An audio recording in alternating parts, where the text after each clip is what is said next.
baseless accusation. Sagot ni Congressman Martin Romualdez. Kasi sabi, pinabulaanan ni Leyte 1st District Representative Martin Romualdez ang ulat na bumili umano siya ng house and lot sa isang subdivision sa Makati City gamit ang mga diskaya bilang mga front. Ayan daw. No? Representative Romualdez has no knowledge nor involvement in the purported transaction, pahayag ni Attorney Ade Fajardo, abogado at tagapagsalita ni Romualdez. Wala naman palang binili. O sige, pagpalagay na natin na may binili. No? Paanong pag-front? Yun ang tanong doon. Pag-front, hindi naman ibig sabihin gamit pera ng bayan. Pagpalagay lang ho natin pero uulitin ko, wala daw pong nangyari mga kababayan na gano'n at walang alam si Congressman Martin Romualdez. At kung maaalala at ibabalik po natin mga bossing, yung hearing po sa Kongreso, sa Senado, ano ang sabi ng mga diskaya doon? No? Binigyang linaw pa nga ni Curly Diskaya hindi, wala po kaming talagang physical na transaksyon o wala kahit anong transaksyon kay Martin Romualdez. Walang yun talagang mismong silang dalawa nagkaharap. O paano naman yun? Di ba? Representative Romualdez has no knowledge nor involvement in purported transaction. Representative Romualdez has not met the diskaya, which is yun yung sinasabi ko sa inyo mga kababayan, na mismong ang mga diskaya ang nagsabi na hindi po namin siya nakaharap na katransaksyon. O paano magkakaroon po ng ganito? O di po ba? Kaya di ibig sabihin hindi na natin pag-uusapan 'to. Gano'n kasimple lang, tapos. No? Kasi yung magkabilang panig ang sinasabi wala po kaming paghaharap na transaksyon. Representative Romualdez has not met the Diskayas and has only heard of them based on what is being said in media report. Oh, lagi nating sinasabi mga boss chipa mo, sir, na kapag ka po yung mga ganyang kasukasuhan, hindi uubra yung maingay lang tayo. Hindi. O sige, maingay tayo. Okay na yan. Tatanggapin ng korte yan. Deins po edewup yun. Hindi po pwede yun, mga kababayan. Lagi pong kailangan yung ingay ay may nakaakibat na ebidensya, mga bossing. Kaya di ba? Ganun kasimple lang. No? 1 plus 1 equals 2 ang sagot. Ibig sabihin, pagka walang ebidensya, hindi na natin dapat pinag-uusapan yung mga ganyan. Labasan nyo kami ng ebidensya. Ganun lang yun eh. No? Sige, ganyan ka pa. Total, sinasabi mo yan. No? Ngayon, pengeng ebidensya. Walang maibigay. Puro sabi-sabi lang. Narinig namin doon sa mga balita o reporter. Ebidensya. 'Di ba? End time. Maki Kwan. Ganyan lang magpa-shoutout. 'Di ba? 110 ang kanyang like. 'Di ba? Sandali, sabi ni Miles Gutierrez, "Hello Mark, just saw a post na may gagawin si Dado Clemente sa mga PBBM. Baka kutusan ko pa yan eh." Baka pagka nagkita, alam niyo yun kung yung konyat, kung ano-ano mga pinagsasasabi mo. Meron ka pang nalalamang FGF, no? Baka sikuhin ko pa yung bumbunan yun.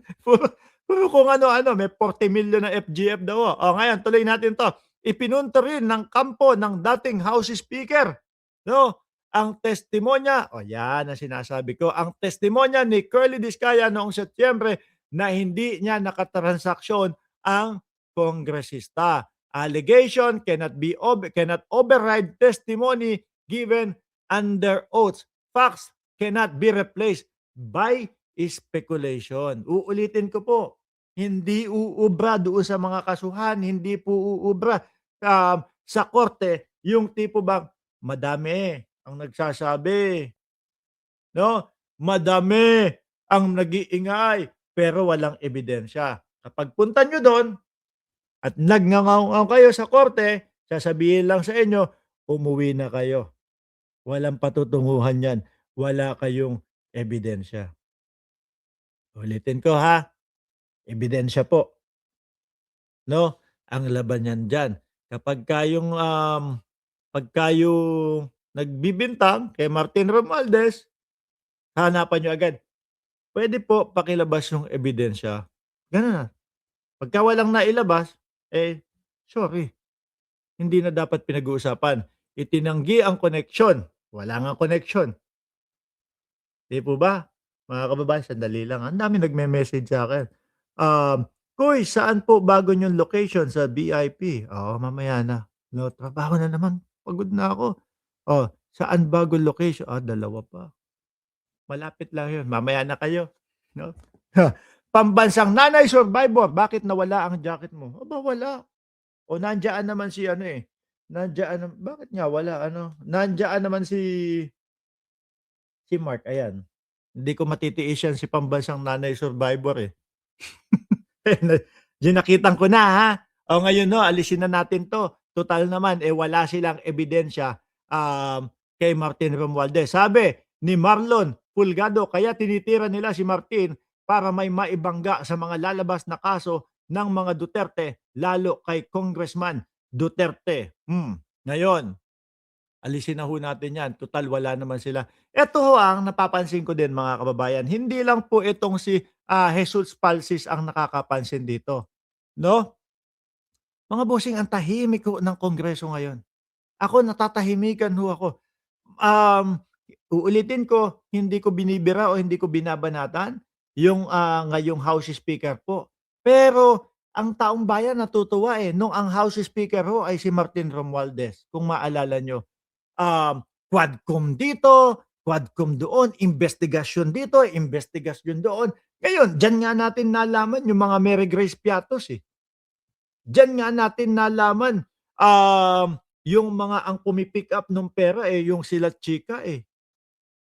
'Di po ba? Dahil po diyan sa mga Quadcom, dahil po diyan sa mga investigasyon sa good governance, 'no, nung panahon ho yun nung na House Speaker pa si Martin Romualdez. Pero napansin din pala nitong si Jesus Palsis, 'no, na medyo tahimik. Siguro kaya niya sinasabi, "The House of Representatives should relaunch Quadcom 2.0." Kayo po, mga bossing, tatanungin ko po kayo diyan sa comment section, 'no? Alaga, shoutout sa'yo. Okey po ba sa inyo kung ibalik yung Quadcom? Okey po ba sa inyo na naiimbestigahan po yung mga, tiwali sa gobyerno? Naiimbestigahan po doon sa Kongreso yung mga magnanakaw sa kaban ng bayan? Para ho sa akin, okey sa'kin, para ho yun.